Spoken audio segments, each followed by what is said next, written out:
Yes, I'm back. And right now I'm talking about this European officer who got terminated for not shooting a melanoid man who had a unloaded gun on him. He was terminated by the Weirton Police Department. It's in West Virginia. So, like always say, articles in the description. I'm going to read to you guys some of the article.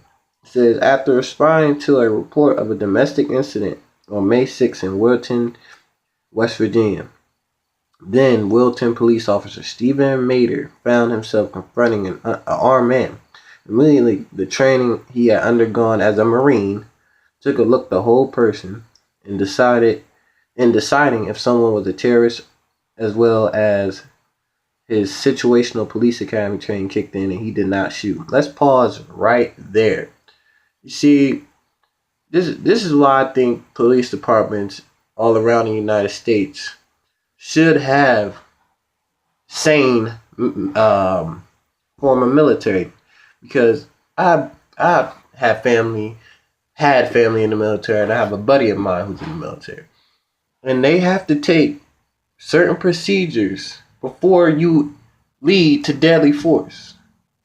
And this man, Stephen Mader, was in the military and he was following procedures that the military has you to do. That it seems like the police in the United States don't go through these procedures. They just pull up and kill. That's all you see. And I'm going to do another story probably today or tomorrow. I got to collect more facts of a 13-year-old boy in Cleveland.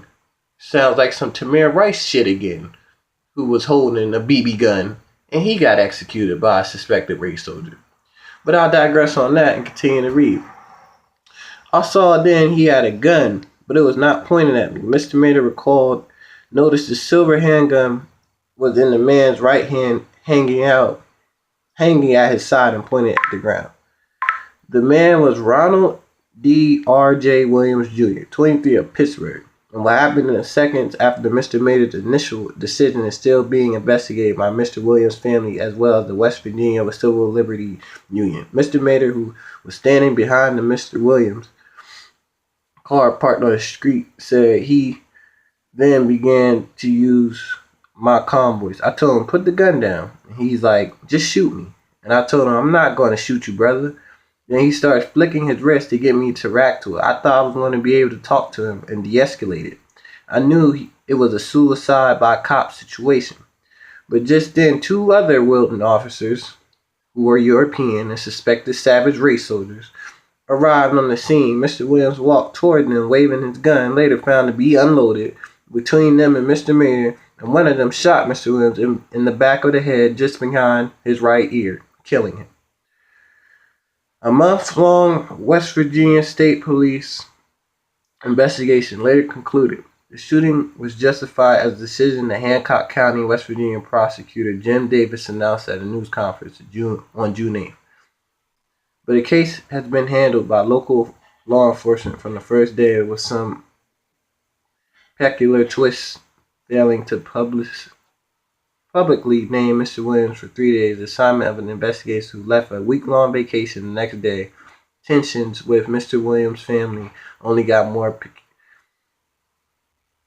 peculiar. Mr. Mader, speaking publicly about his case for the first time, said that when he tried to return to work on May 17, following the normal protocol for taking time off after an officer-involved shooting, he was told to see Weirton Police Chief Rob Alexander. In a meeting with the chief and the city manager Travis Blosser, Mr. Mader said Chief Alexander told him, we're putting you on administrative leave and we're going to do an investigation to see if you're going to be an officer here.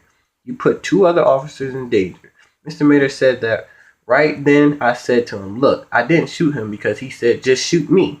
On June 7th, a Weirton officer delivered him a notice to termination letter dated June 6th, which said, by not shooting Mr. Williams, he failed to eliminate a threat. I'm gonna stop right there. Like I said, articles in the description. You guys can read the rest. But y'all get my drift? Because this is why Kaepernick took a stand by not standing. Because people in this country aren't getting justice, rightfully so, that is stated in the Constitution that justice should be for all.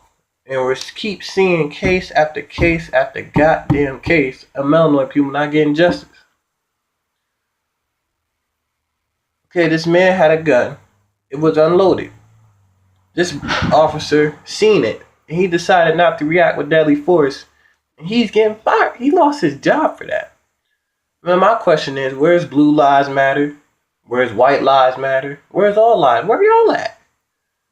Because if this cop would have shot him unjustly and they would have fired him, oh yeah, well you would have seen white lives matter, all lives matter, blue lives. They would have been running amok, protesting.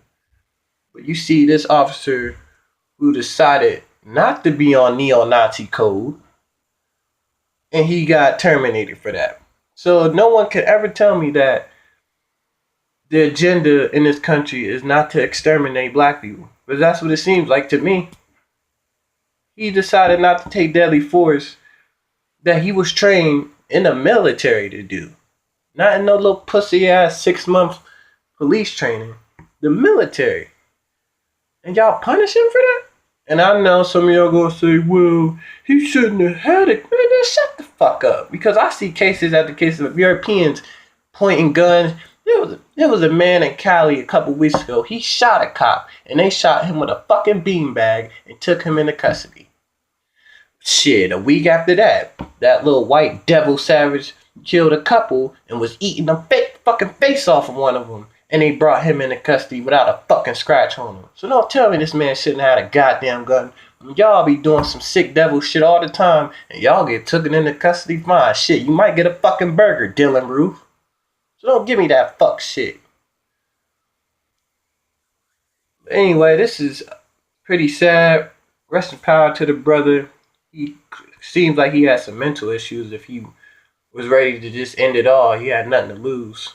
And I hope this European officer gets to find some work in another district or maybe in another city or state. Because fuck Weirton Police Department.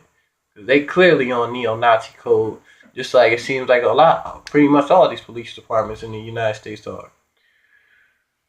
But let me know what y'all think. Like I said, articles in the description. Get in the comments, like, subscribe, share the video.